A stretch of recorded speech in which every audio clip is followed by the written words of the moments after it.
So we have to find out the derivative of the following. So to begin with, what we'll do, we'll consider u to be equals to inverse tangent of 1 plus epsilon x divided by 1 minus epsilon x. So here epsilon is a constant, and for v, we'll take it equivalent to square root of 1 plus epsilon squared times x squared. Now our task will be to determine du, that means derivative of u with respect to v. Now before doing that, we have to find out derivative of u with respect to x as well as derivative of v with respect to x. Now we have u given by an inverse tangent. So what we'll do, we'll try to reduce this expression. We'll simplify this by using some trigonometric substitution. So suppose we begin by considering epsilon times x to be equals to tangent of theta.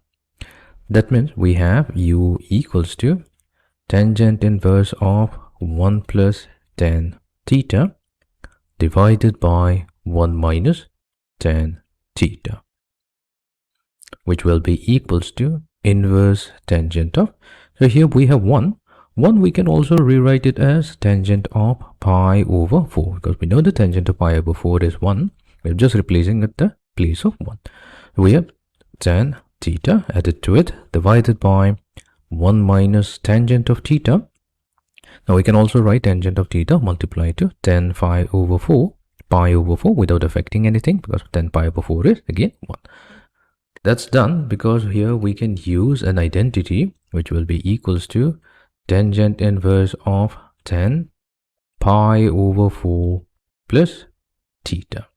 All we have done is used, let me write it down, the identity that if we have tangent of a plus b, so that's equals to tangent of a plus tangent of b divided by 1 minus tangent of a times tangent of b. So in our case, a is pi over 4 and b is theta. Now further continuing, we have u equals to tangent inverse of tan pi over 4 plus theta, or simply put, u will be equals to pi over 4 plus theta. Now we started out by considering tan theta is equals to epsilon times x. So that means if we express theta, that will be equals to inverse tangent of epsilon times x. Now that means our u will be equals to pi over 4 plus inverse tangent or the arc tangent of epsilon times x. Right. Now let's set it aside. We'll come back to it. Now what we'll do, we'll try to simplify v as well. So v will be equals to 1 plus epsilon squared times x squared whole raised to the power of 1/2. So what we'll do, we'll try to find its derivative with respect to x. All we have to do is use the power rule. So we have half multiplied to 1 plus epsilon squared x squared whole raised to the power of half minus 1. So this is the power rule. But then again, we'll also have to apply chain rule to the inner expression. So that will be multiplied to derivative with respect to x of 1 plus epsilon squared times x squared. So this gives us half multiplied to 1 plus epsilon squared x squared raised to the power of half minus 1. So that's negative half times the derivative of 1 being a constant, that's 0, multiplied to epsilon squared, epsilon is a constant, so multiplied to derivative of x squared, which is simply 2x. So this 2 and this 2 will get factored out, and this leaves us with epsilon squared multiplied to x divided by, so we can take this expression to the denominator and convert it into radical form to get 1 square root of 1 plus epsilon squared x squared. So this is derivative of v with respect to x. We'll label this as number 2 because we still have to take the derivative of u with respect to x. The derivative of u with respect to x is equals to derivative of pi over 4, which is 0. That means we're left at taking the derivative of the inverse tangent of epsilon times x. This will be equals to, so we know that the derivative of the inverse tangent function is a standard form 1 over 1 plus x squared. So here x is epsilon x squared. So let me write it down. So when we take the derivative of the inverse tangent function, So that's equals to 1 over 1 plus x squared.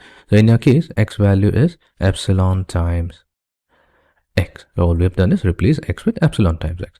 But we'll also have to use the chain rule and take the derivative with respect to x of epsilon x and multiply it to a result.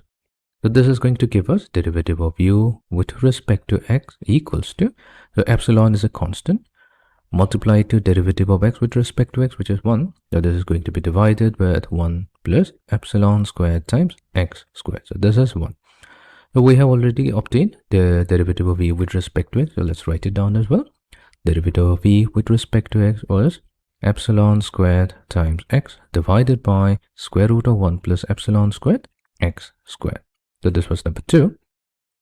To find out derivative of u with respect to v, what we'll do, we'll take equation number 1, which is derivative of u with respect to x, and divide it with 2, which is derivative of v with respect to x.